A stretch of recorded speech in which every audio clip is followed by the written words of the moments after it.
Hi, second grade. How are you? I'm great. I hope you are too. I hope it's been a super awesome, fantastic week for you.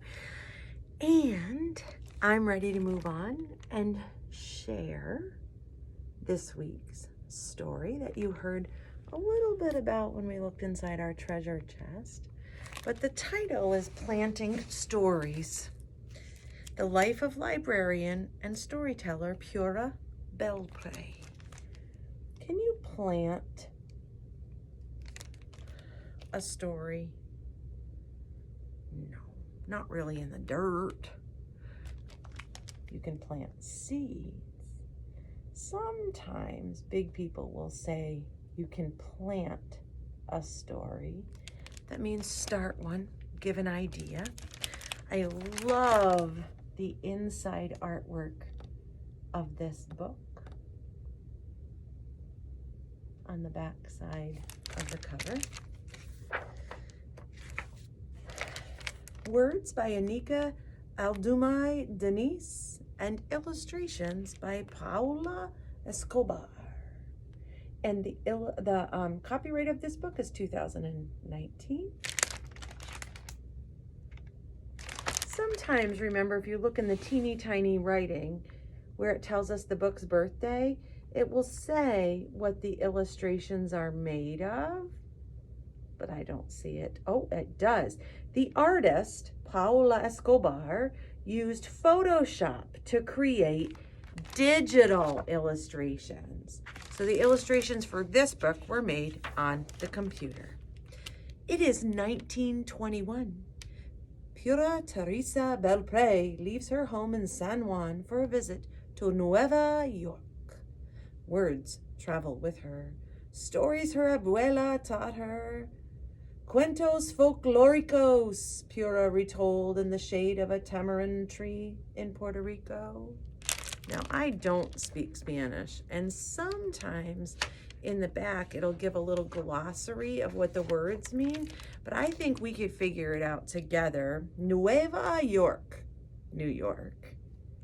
Abuela is Spanish for grandma, and I don't know what cuentos folclóricos. I'm thinking folklore or stories from her land or the place that she is from, stories that were passed down to her. Now a new island stretches before her, ripe for planting seeds of the cuentos she carries. Cuentos, maybe that's stories? Manhattan, a city of hustle and bustle, bigger, louder, crowded, yet alive with hope and possibility.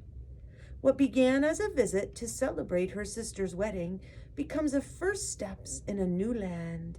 Y una vida nueva for Pura. Y una vida nueva means a new life. Traveling to New York for a wedding. If it's the beginning of a new life, do you think she goes back or do you think she stays? I think she stays. She works first in a garment factory, but it's cold floors and hard edges, not the soft ground where seeds take root. Maybe if we replace the word seeds with ideas, it would still make sense. Let's try that one. She works first in a garment factory. That's where they make clothes, but it is cold floors and hard edges, not the soft, fertile ground where ideas take root. Then a golden opportunity. Una benedición! The library needs a bilingual assistant. Pura speaks Spanish, English, and French. She is perfect for the job.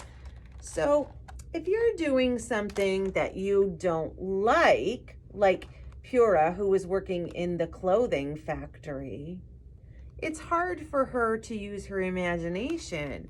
But all of a sudden, she finds out there's a job at the library for somebody that knows different languages. What a perfect place. But where are her abuela's stories? Not one folktale from Puerto Rico is on the shelf. How lucky for the library that Pura has story seeds ready to plant and go. Is she going to put a seed and it's going to grow a book?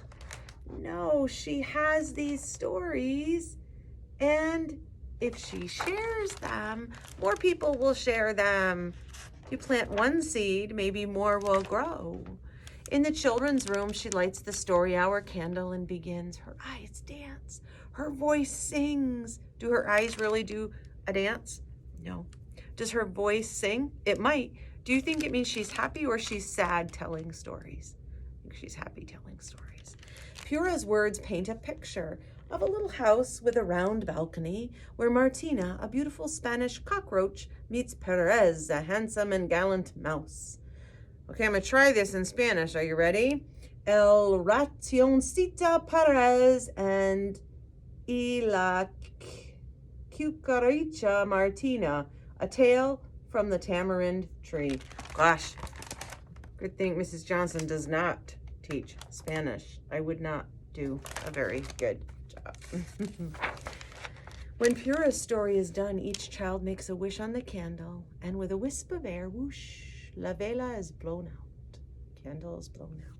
Now Pura has a wish too, to plant her story seeds throughout the land.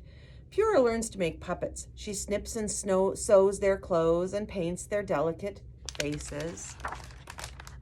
You think she'll retell that story? It does look like a mouse. So maybe if she uses puppets, it will help tell the story. I think so. Families come to hear folk tales and Inglés y Español to watch Pura's puppets dance across the stage of her stories. So she tells her stories in English and in Spanish. Isn't it great that we celebrate her today? But the library needs libros for its shelves, libros, books. How can more children read Perez and Martina and other stories from Puerto Rico? Pura puts her story in an envelope and mails it to Frederick Warren, a publisher. So what's she going to try to do? What do publishers do? They help make a book. So she's going to write her stories down and maybe hers will become a book. Soon, Perez and Martina is a book. Now published author, puppeteer, and storyteller, Pura travels from branch to branch, classroom to classroom. Branch to branch means she goes from library to library and she visits classrooms, to churches and community centers, planting her story seeds in the hearts and minds of children new to the island, who wish to remember the language and colors of home. So she's hoping other people that miss Puerto Rico or their own place they came from would like her stories. Writing, learning, speaking, teaching, traveling. She doesn't slow down until, just like Martina, Pura meets her Perez. So just like Martina and Perez fall in love, it sounds to me like Pura meets somebody that she loves too. On December Day in New York, Pura marries a musician, Clarence Cameron White. A year away from the library, she decides 1 year to start a new life. So she takes a break.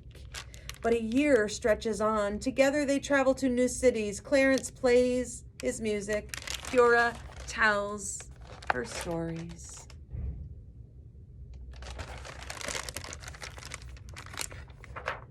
They are happy years of music and writing, separations and reunions, friends, families, and stories always, until a June day in New York, Clarence stops playing music, and Pura's story must begin again. So one day, Clarence passes away, and Pura decides it's time for her to tell stories again. It is 1961. Pura returns to the library. There are others now, storytellers who make puppets dance, who read Perez and Martina, The Tiger and the Rabbit, Juan Bobo, The Three Magi, and many more of Pura's stories to the children. Do you think she planted a seed and it grew? It didn't grow real books, but it grew other people who shared her stories. The seeds she had planted The roots that grew shoots into the open air of possibility have become a lush landscape to which she steps as though she'd never left, because her stories kept being told. When she came back, it was like she never left, when she really did, but others told her stories. And that's it. There's a little bit of information in the back of this book from the author, and it says the seeds of the idea for this book first happened in New York as I stood at the public library's branch gazing up at the photo of Pura Belpre, author, storyteller, and the first Puerto Rican librarian in New York City.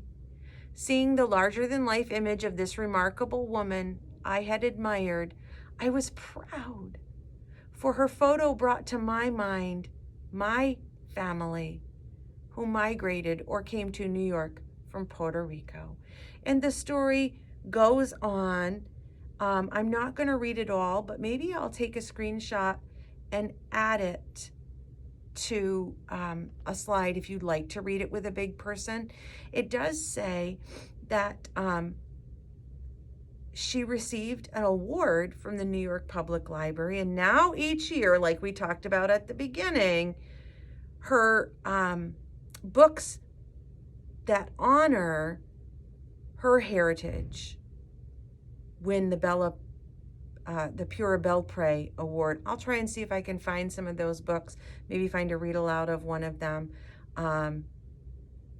And it says the very last line, I think of Pura and feel grateful for all the seeds that she planted. I will add these at the end because there's some also information about the stories, the folk tales she told. So I'll try and add those. Wouldn't it be great if I can find some readings of those? I'll do my best. All right. I hope you enjoyed. A little bit different. This is an information book, not a story book. So it does sound slightly different, and enjoyed it. I always love reading books about bookstores and libraries. And now we know a little bit about an award that's given each year, like the Caldecott, that's given for its illustrations, the Pura Belpre Award. I hope that your weekend is super awesome and fantastic, and I'll see you next week. Bye for now.